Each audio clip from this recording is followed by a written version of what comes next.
Sorshers, pernah nggak sih ngerasa dunia tuh nggak adil? Kayak udah ngasih yang terbaik, udah capek-capek usaha, tapi tetap aja orang lain yang dapat semua hal baik. Kadang hidup tuh rasanya kayak bercanda. Ada orang yang lahir di keluarga harmonis, penuh kasih sayang, nggak perlu mikirin besok makan apa.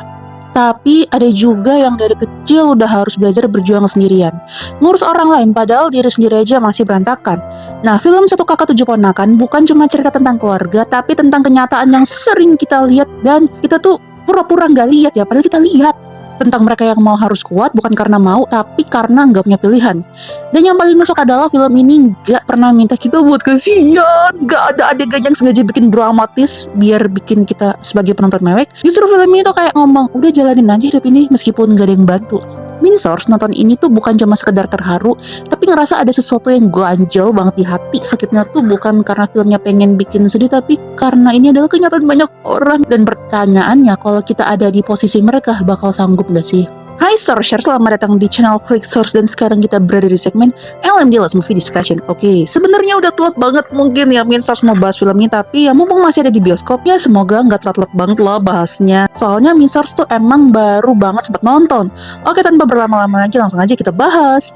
Satu Kakak Tujuh Ponakan adalah film drama keluarga Indonesia yang disutradarai oleh Yandi Lawrence, diadaptasi dari sinetron lawas karya Arswendo Atmowiloto. Film ini mengisahkan tentang Moko, seorang mahasiswa arsitektur yang harus merelakan mimpinya demi mengurus 7 ponakannya setelah kakak dan iparnya meninggal dunia. Peran Moko dimainkan oleh Chico Kurniawan dengan dukungan akting dari Amanda Rawless sebagai Maureen pacar Moko, serta Fatih Unro, Freya Jaket 8 dan Kawai Labiba sebagai para ponakannya. Menariknya, dari 7 ponakan yang diasuh Moko, nggak semuanya ponakan kandung. Ada karakter gadis yang diperankan oleh Kawai Labiba yang merupakan anak dari guru piano Moko yang dititipkan sementara ternyata selamanya. Metafora 7 ponakan ini menggambarkan beban tanggung jawab yang harus dipikul Moko, baik dari keluarga inti maupun orang-orang di sekitarnya yang mengandalkan kebaikan hatinya. Dari segi sinematografi, Yandi Lawrence berhasil menghadirkan teknik pengambilan gambar yang sederhana namun efektif. Penggunaan sudut pandang yang unik dan permainan cahaya yang menarik berhasil menggambarkan emosi dan situasi yang dihadapi Moko dan ponakan-ponakannya.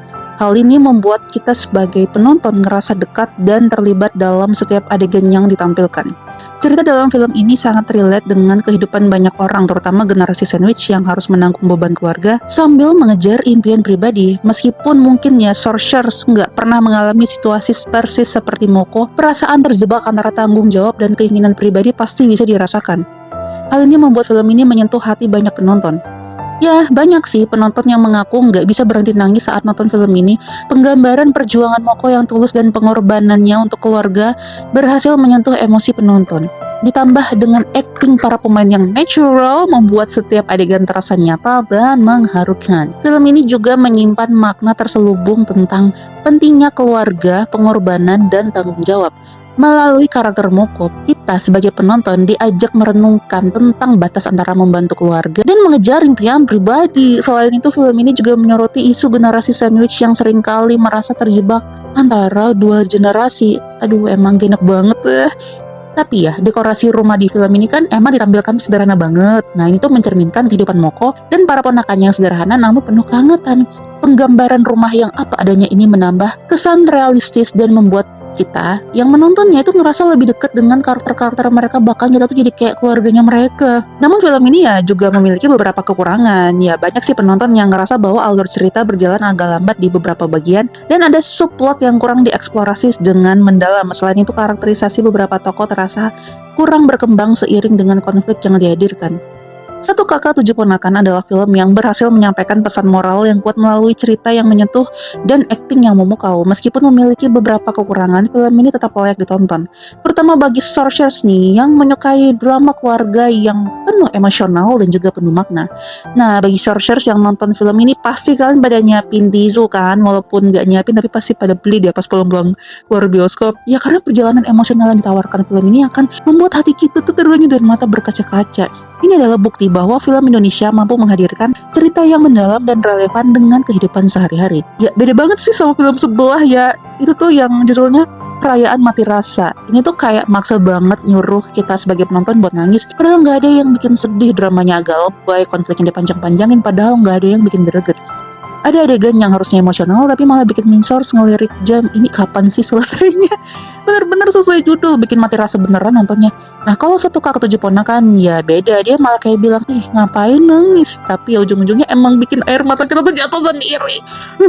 Minsource bersyukur banget sih walaupun telat, dia sempat nonton perayaan mati rasa dulu baru nonton satu kakak tujuh ponakan. Soalnya kalau kebalik pasti bakal makin nyesel. Film sebelah tuh kayak pengen banget bikin penonton ngerasa iba, tapi caranya maksa dan gak natural. Sedangkan satu kakak tujuh ponakan ya bener-bener nunjukin kehidupan yang relatable tanpa perlu ngebebanin kita yang nonton dengan adegan yang maksa. Kita dikasih kebebasan buat ngerasain emosi mereka sendiri, bukan dipaksa buat nangis karena skenario yang dibuat-buat. Nah, yang bikin film ini makin keren adalah caranya menyampaikan cerita. Gak banyak pakai musik melo biar suasana sedih, tapi justru suasana yang dibangun sama karakternya sendiri yang bikin perasaan campur aduk. Setiap adegan tuh kayak ngalir gitu dengan natural, gak ada momen yang berasa dipanjang-panjangin biar dramatis. Sementara di perayaan mati rasa, setiap konflik kayak agak panjang gitu ya, padahal bisa diselesaikan dalam beberapa menit. Jadi malah bikin ya kita yang nonton ngerasa jenuh dan kehilangan simpati sama tokoh-tokohnya. Emang mati rasa gitu nontonnya ya.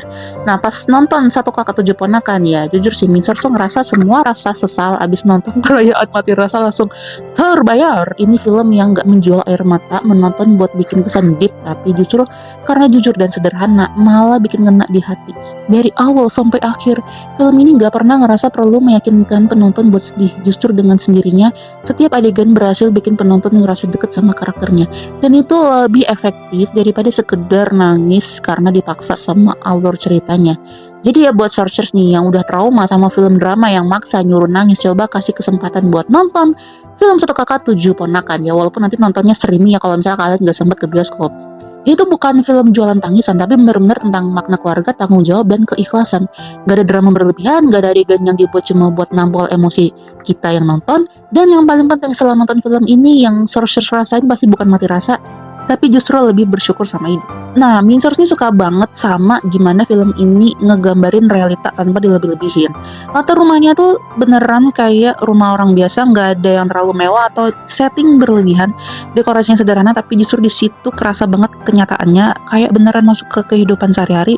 Bukan cuma nonton film sih, make up para pemain juga tipis banget, jauh dari kesan glamour yang biasanya ada di film keluarga. Apalagi Amanda Rawls yang biasanya kalau main film suka full make up, di sini dia tampil lebih natural. Bahkan ada satu scene dimana dia cuma pakai lip tint doang, makin bikin kesan karakternya tuh nyata dan relatable. Terus Ringo Agus Rahman asli dia cocok banget jadi Mas Eka yang ngeselin banget. Mas Eka tuh di sini villain utamanya, tapi sayangnya porsi buat dia nunjukin seberapa jahatnya dia tuh masih kurang gitu. Soalnya film itu nggak mau terlalu nge-highlight kejahatannya, padahal kalau dikasih lebih banyak scene tentang kelicikannya bisa makin greget. Ya endingnya juga agak nanggung sih tentang si Mas Ekanya ini. Minsource masih penasaran gimana cara dia bawa kabur uangnya, kayak ada hint gitu bakal ada lanjutan ceritanya atau gimana ya. Soalnya endingnya tuh kayak mau nyisain sesuatu buat cerita yang akan datang. Nah terus di sini yang paling terhighlight si David Gadget ini ya, yang gak kalah kocak. Dari awal emang udah ketebak kalau dia bakal jadi karakter yang bikin kita yang nonton nih ketawa, tapi yang bikin ngakak tuh cara dia masih bawa-bawa gaya review ala YouTube-nya ke dalam film ini. Ada satu adegan yang dimana dia review laptop tapi sekalian nge-review rumah sakit. Asli sih itu kocak banget, nggak nyangka kalau karakter yang kelihatannya cuma tempelan doang malah jadi salah satu highlight yang bikin film ini jadi makin hidup. Nah, banyak yang bilang kalau film ini tuh punya plot yang lambat, tapi kalau menurut Minsource pribadi justru ngerasa pacing-nya ini pas. Bukannya lambat, tapi lebih ngasih waktu buat kita yang nonton bener-bener ngerasain setiap momen di dalamnya. Ada beberapa bagian yang mungkin terasa sebagian itu tuh kayak kepotong-potong, tapi justru itu yang bikin film ini terasa lebih realistis. Contohnya pas kakaknya Moko meninggal, film ini gak terlalu nunjukin suasana dukanya dengan detail, bukannya gak penting sih, tapi justru karena gak diperlihatkan itu, malah jadi nyesek. Dan yang bikin makin touching ini ke hati ya adalah bagian ending, terutama waktu di flashback. Waktu ditunjukin momen-momen keluarga ini pas masih lengkap, asli rasanya tuh kayak ditusuk pelan-pelan tuh gak sih? Film ini tuh nggak butuh adegan nangis lebay buat bikin kita tuh sedih, cukup dengan ngasih gambaran bahwa kehilangan itu nyata dan bisa terjadi kapan aja, itu yang bikin efek emosinya lebih dalam, apalagi buat yang pernah ngalamin kehilangan keluarga. Ini tuh emang bukan cuma sekedar film keluarga biasa sih, semua elemennya itu dirancang dengan pas buat bikin penonton ngerasa ada dalam cerita, mulai dari latar, make up, karakter, sampai cara penyampaian emosinya semua dibuat dengan sangat, alami banget. Winsor tuh suka banget ya sama cara film ini bikin kita ngerasain semuanya tanpa dipaksa, sederhana tapi ngena, bikin yang nonton nih susah buat move on. Nah, terakhir ya, Minsars mau kasih rating 9,5/10 buat film ini ya karena ini adalah salah satu film keluarga yang gak cuma sekedar drama tapi juga punya makna dalam yang susah dilupain. Film ini gak main-main dalam nunjukin realita kehidupan keluarga, terutama tentang kehilangan, tanggung jawab, dan ikatan yang gak selalu tentang darah, tapi juga tentang siapa yang benar-benar ada buat satu sama lain. Emosinya tuh ngalir dengan alami tanpa harus maksa penonton buat nangis, malah kayak ngajak buat terima kenyataan. Ini yang bikin filmnya tuh kerasa jujur dan gak dibuat-buat. Selain itu, cara filmnya ngebangun cerita ya juara banget. Gak semua film bisa bikin kita yang nonton tuh bener-bener peduli sama semua karakternya. Tapi di sini setiap tokoh punya peran yang kuat dan gak ada yang terasa cuma tempelan. Bahkan karakter yang kelihatannya remeh pun punya momen buat bersinar. Ditambah lagi film ini gak sekedar nyeritain kesedihan doang, tapi juga kasih banyak momen hangat yang bikin kita tuh jadi senyum-senyum sendiri nontonnya pas di tengah-tengah cerita. Rasanya kayak naik roller coaster emosi tapi tetap nyaman gitu dijalanin. Makanya rating ini tuh 9,5 ya, adalah angka yang pas buat film sekeren ini.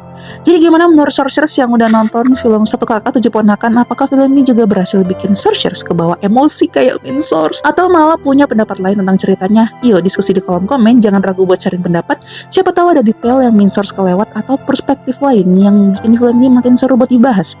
Nah, jangan lupa subscribe channel Klik Source untuk menikmati konten-konten kami yang lainnya.